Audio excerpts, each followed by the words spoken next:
3 days after the PGA Tour unveiled the biggest restructuring in its history, cracks were already showing. Not on the course, in boardrooms and press conferences.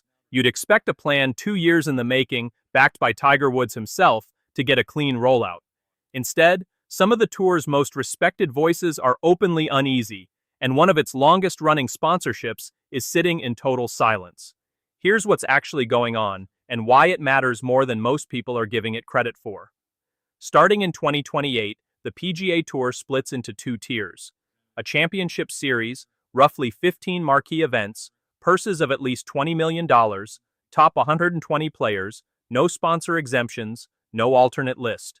Underneath it, a challenger series, at least 20 events, purses starting around $4 million. At the end of each season, the top 90 players keep their championship series card. Everyone else risks relegation. 20 players get promoted up from the Challenger Series to replace them. There's a last chance series in the fall for players fighting to hang on.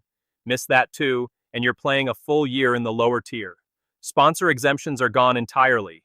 For decades, that exemption was how sponsors got the specific players they wanted into their event. The tour's reasoning is blunt. Meritocracy. You earn your spot, you don't buy your way in. That single change is where almost all the current uncertainty is coming from. Now here's where it gets interesting, because the pushback isn't coming from outsiders. It's coming from people who were in the room when this was built. Start with Patrick Cantlay. He sits on the policy board, the enterprises board, and Tiger Woods' own future competition committee. He helped shape this plan for months. When it came time to vote, he was the only board member who abstained.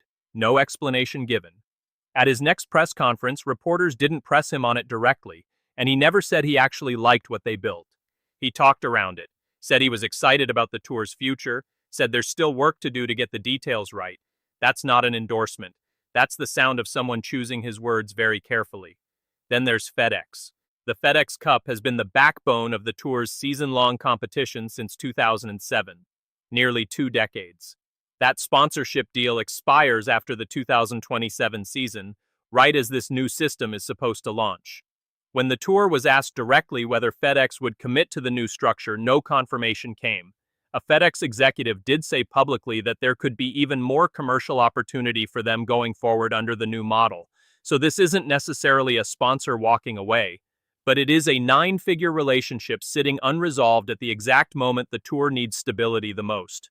And then Jack Nicklaus. At his own tournament, the Memorial, golf's most decorated player said flatly he is not in favor of where the tour is headed. His specific concern is scheduling. Too many marquee events crammed too close together, squeezing smaller tournaments like the Cognizant Classic into dates where they can't attract a real field. His words. What chance does that tournament have? They don't have a chance. When the greatest player in the sport's history says that on his own course, it's not just an opinion, it's a warning shot. 3 very different people. A silent abstention from an insider. A silent sponsor sitting on a 19-year deal. A blunt public warning from a legend. None of them are saying the tour is doomed. All of them are saying the same thing in different ways. We are not sure this works yet. To be fair to the tour, the idea itself isn't unreasonable. A system built on merit, with real stakes and less guaranteed access, is a more competitive product on paper. Nobody serious thinks the old system was flawless either. But rolling out a system this disruptive while your biggest longtime partners are still deciding whether to sign back on is a real risk. You want your major sponsors locked in before you change the rules underneath them, not while they're still watching and waiting. So here's the real question. Does the tour lock down FedEx and quiet these doubts before 2028 actually arrives? Or does this restructuring spend the next 2 years being defined by uncertainty instead of the ambition it was built on? Let me know what you think in the comments. And subscribe, because when the FedEx decision finally comes down, that's the